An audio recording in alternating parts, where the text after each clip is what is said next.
Andika jina langu. Ni wanafunzi wa shule ya sekondari ya Ipwaga iliyopo Usagara jijini Mwanza wakiongozwa sala ya toba katika unyenyekevu mkubwa katika ibada ambayo iliongozwa na Mwalimu Glory Mina jioni baada ya ibada ya shukrani. Na hapa ni swala la kuondoa marufuku katika lango la elimu. Karibu sana, endelea kulike na kusubscribe chaneli yetu. Kwa jina la Yesu. Kwa jina la Yesu.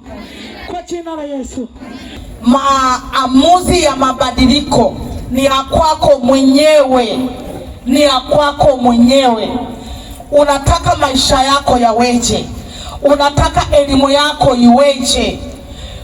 Unajipangaje mwenyewe? Moyo wako umesimamaje? Kwa nini unalala darasani? Wewe uliokasirika na hiyo hali, twende pamoja kwenye haya masomo. Tumepata neema, basi tuitumie hii neema. Kwa nini unakojoa kitandani? Twende pamoja. Bwana sifiwe. Kwa nini kila panapokucha matukio mabaya ni ya kwako? Twende pamoja. Sawa? Kwa nini mabaya yanatajwa kwako? Umekutana na marufuku, umekutana na vizuizi, misingi ya kwenu, misingi ya uharibifu ya kule kwenu, ya kwenye madhabahu za kule kwenu, umekutana nazo. Na kama umekutana nazo, huwezi ukatembea kwenye ile neema ya utembeleo ya kufika kwenye hatima ya maisha yako. Usilale darasani, umsikilize mwalimu. Kwa nini umsikilize? Kuna faida gani? Mwalimu yuko darasani. Je, kwako kuna faida gani? Je, kuna faida ya wewe kumsikiliza mwalimu? Na kwa sababu ipo faida, marufuku inarudi. Marufuku inakukamata. Marufuku inakujengea vitu vingine. Marufuku inakushangaa. Marufuku inasema wewe ni nani? Hatimaye umsikilize mwalimu. Wewe ni nani? Kwa sababu hakuna historia ya kuvuka. Misingi ya kwenu imekukatalia. Mamlaka ya kwenu imekugomea. Inapulizwa kutoka kule kuzimuni kwa habari ya mizimu. Inapulizwa hewa chafu. Ghafla unalala. Mwalimu anakuuliza, mwanangu, kwa nini umelala? Kwa nini umeamua kulala darasani? Huna majibu. Kwa nini huna majibu? Misingi ya kwenu inakutaka. Maamuzi ya mabadiliko unayo wewe. Maisha ambayo unapaswa kuyafanya unayo wewe. Hiyo ni kazi ya marufuku. Sasa maamuzi, mimi niishi maisha ya aina gani? Ni mimi. Niwe na ufaulu wa aina gani? Ni mimi. Form 4 ya mwaka huu, kwenye moyo nimetengeneza mimi ni nani. Kwenye moyo nimefikiria mimi ni nani. Form 4, haleluya. Form 4, haleluya. Makofi na vigelegele kwa Bwana Yesu. Makofi na vigelegele. Shangilia Yesu, shangilia Yesu, shangilia Yesu, shangilia Yesu, shangilia Yesu. Tanzania wane, Tanzania wane, Tanzania wane. Wewe ni wa juu, wewe ni wa juu, wewe ni wa juu mwanangu.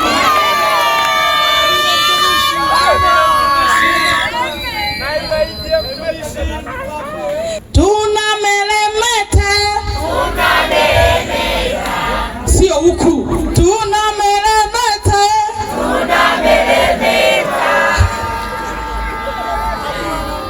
Haleluya. Ni darasa ambao nililikuta, kwa hiyo nafurahia kuwaona wakiendelea vizuri. Maisha yako umeyapangaje? Sasa kwa sababu mimi ninakuwa nimeamua kuyabadilisha maisha yangu na kuweka nia yangu kwamba mimi ni mfano wa kuigwa, kwamba jamii inaangalia ijifunze kwangu, nitaanza kurudi kuangalia misingi. Misingi inanizuia nini? Misingi imekaaje ya kwetu? Marufuku ya kwetu imesimama vipi? Nani amesimama akinizuia? Nani amenisimama mbele yangu? Misingi ile inasema nini? Je, kuna uhai unaoendelea? Je, kuna mamlaka mengine ambayo inaendelea? Je, uko utukufu wa nani katikati ya maisha yetu na katikati ya misingi yetu? Biblia inasema misingi ikiharibika, mwenye haki aende wapi? Hataweza kwenda mahali pengine kwa sababu misingi imeharibika. Kwa nini ninasema tushughulike na marufuku? Kwa nini ninasema? Tabia zote za ajabu, ukiwepo na uzinzi, mwangalie jirani yako, mwambie ukiwepo na uzinzi. Mwangalie basi jirani yako, mwambie ukiwepo na uzinzi. Ukiwepo na uzinzi.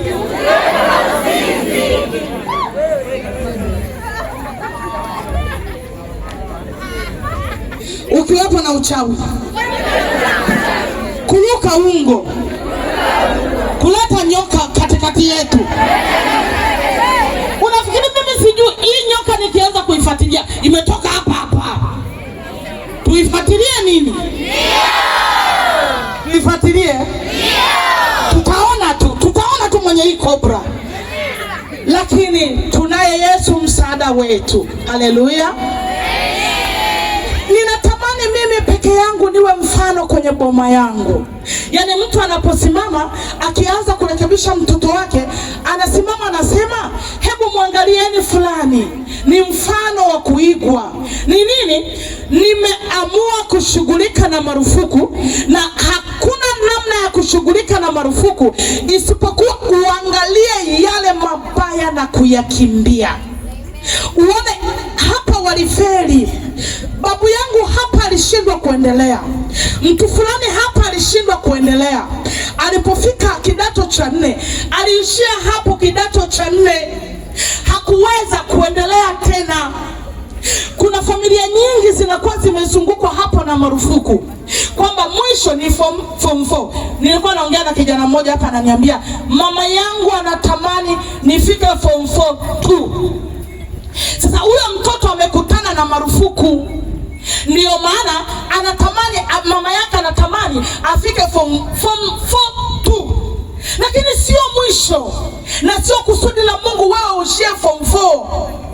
Hiyo umekutana na marufuku. Marufuku huwa zina nguvu. Mababu na mizimu na kule zina nguvu. Na kama zina nguvu, zinakutoa kwenye kusudi la Mungu. Zinakutoa kwenye ile foleni ya mafanikio. Zinakutoa kwenye ile mkataba wa kimungu. Zinakutoa kwenye, yani kila mwanadamu amezaliwa kwa kusudi la Mungu, na kila mtu amepewa kitu chake, na maisha yake yamechongwa na mpango wa damu ya Yesu.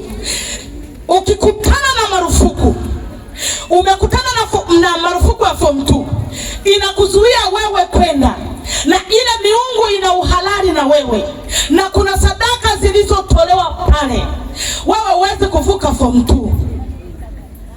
Ukikutana na hiyo marufuku ya form 4, wakati wa mitihani, wewe ndo wakati mzuri sana wa kuumwa kila siku. Wewe ndo wakati mzuri sana wa mateso ya kuhangaishwa kule na kule. Ni nini? Umekutana na misingi ya miungu ya kwenu.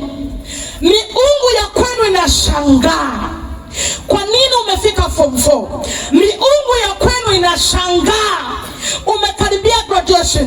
Miungu ya kwenu inashangaa, kwa nini umekamata namba nzuri kwa mkoa. Unajua mpaka sasa hivi miungu inashangaa. tunashangaa. Ndio maana manyoka yanakuja kutusalimia, ndio maana yale majini yamesimama yanakuja kutusalimia. Ni nini? Miungu imeshituka. Miungu imeshtuka, inasema leo kuna nini? Mbona kama vile hawa wanataka kunukia kwenye kanda ya ziwa wakamate nafasi nini? Mbona wanataka kuwa mfano? Mbona wanataka kuwa kitu keki? Mbona wanataka kufanya wabunge waje hapa? Sasa lazima misingi ishtuke. Ndio maana unaona tumepata na ugeni, lakini mgeni wa leo tumemfua. Sieti asisa tubabaishwe, tumemnyosha. Aje na mwingine tena, si tuko hapa, aje na yeye tumfue. Mbona angalia miguuni. Ukiona kitu kinakutambaa tu, wewe piga kelele alafu tumuonyeshe.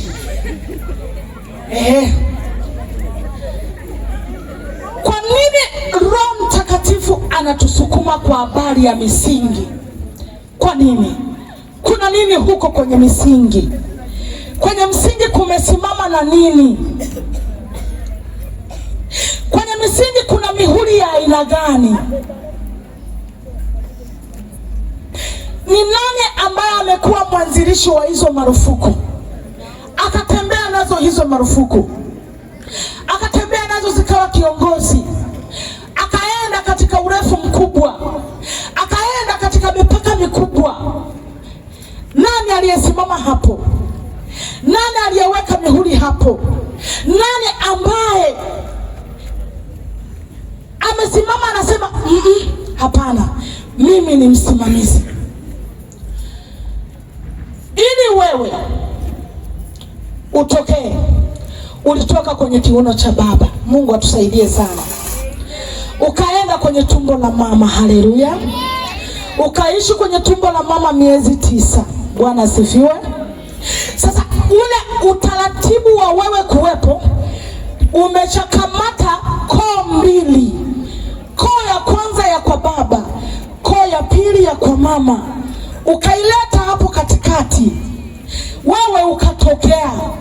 Umetokea wewe, unahitaji kuendelea na ndoto yako. Ndoto yako itatimiaje wakati misingi ya kwa baba inakuvuta? Wakati misingi ya kwa mama inakuvuta.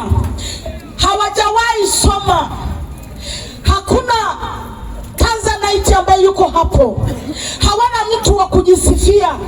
Sasa ile misingi ya kutoka kwa baba ambayo ndio ilitoka hasa, ndicho wewe ukapatikana.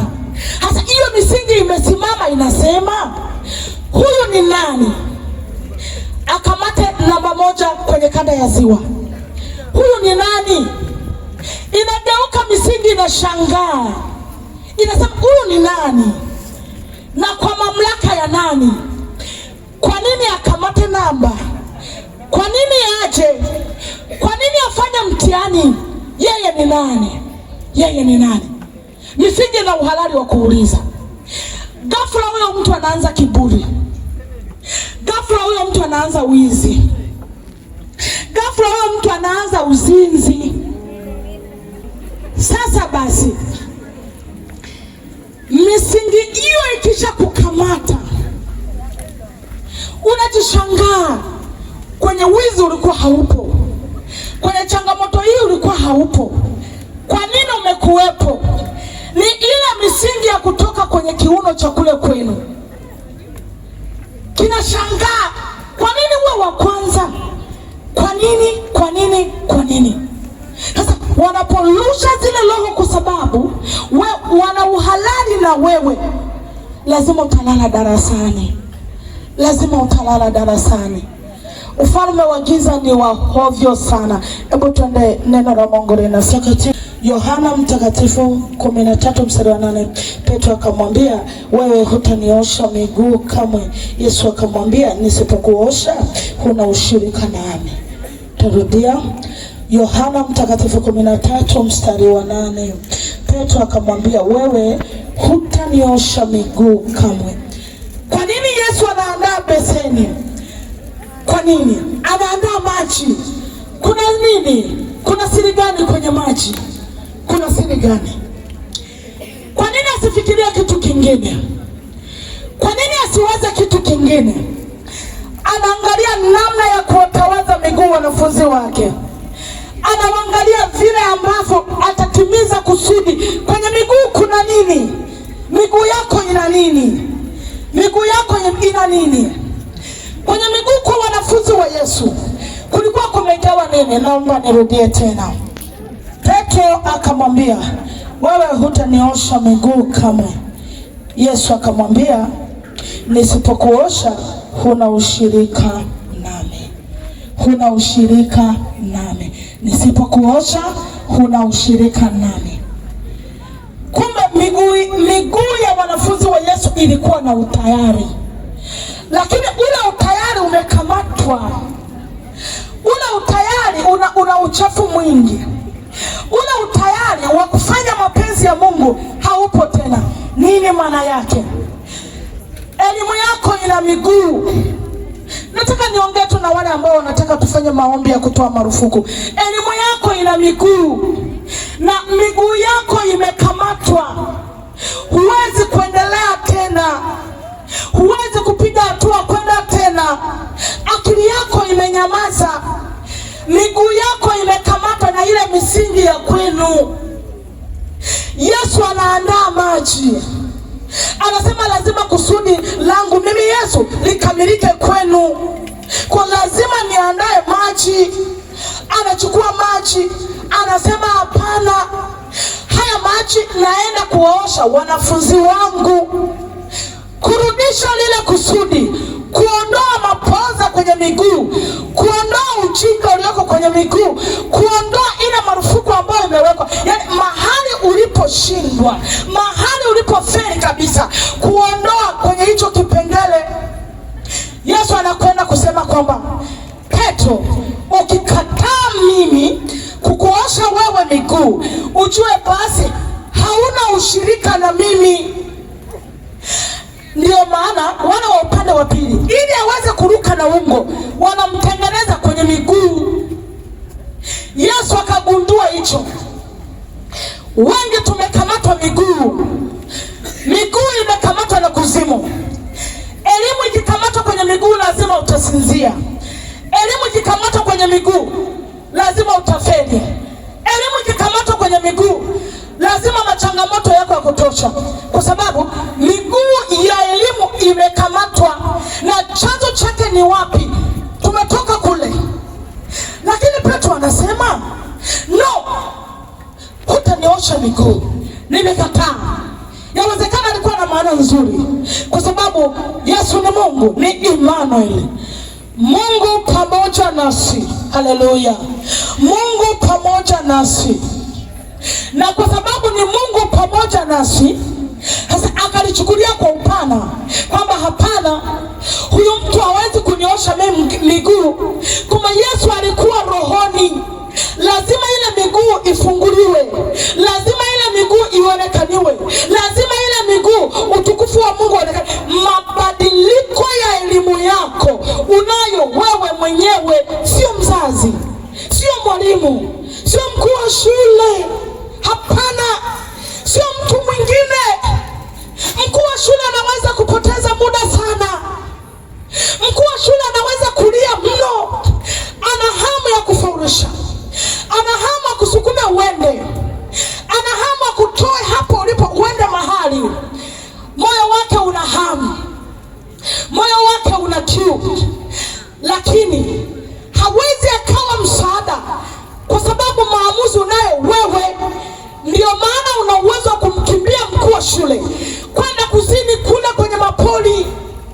Unafikiri unapoenda kule kufanya yale matororiro ya kule, unafikiri utafanya mbele ya mkuu wa shule? Ufanye ni kwa siri seti. Mzazi bado hawezi kukusaidia nje ya kukulipia ada. Ndio maana unaenda kuvuta bangi kwa siri, kwa kuiba. Ndio maana hata jana ulivunja nyumba ya mtu. Mzazi hajui.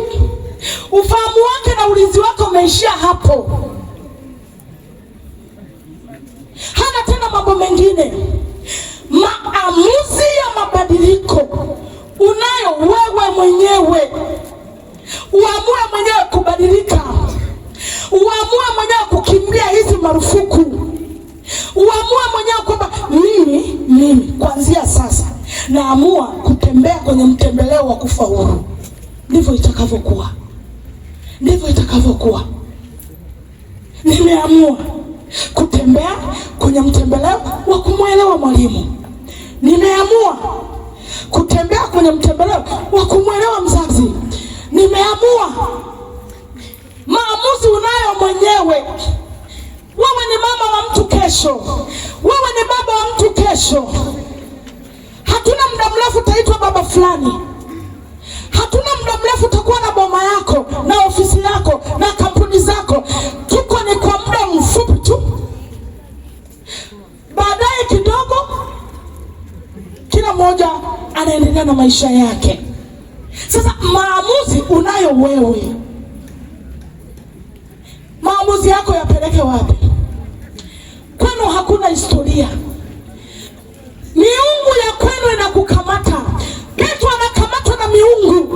Miungu ya kwao inamkataza Yesu kumuosha miguu. Amekutana na marufuku ya kutokuwa na mabadiliko. Hakuna ushirika tena. Amekataa ushirika. Yesu anamwambia, nisipokuosha miguu mwanangu, utakuwa hauna ushirika na mimi. Ushirika wa nini? Ushirika wa elimu, ushirika wa maisha mazuri, ushirika wa kwenda mbele. Angalia kilichotokea baada ya Petro kukubali kuosha miguu na Yesu.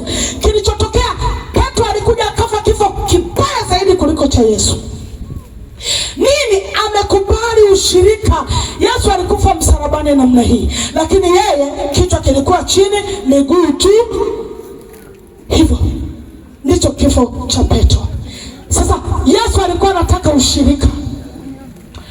Ushirika. Ndio maana kazi ya Petro pia ilikuwa ni nzuri baada ya kukubali kuosha miguu. Lakini angalia ule ubishi uliokuwa ukiendelea. Anagoma. Miungu inakataa.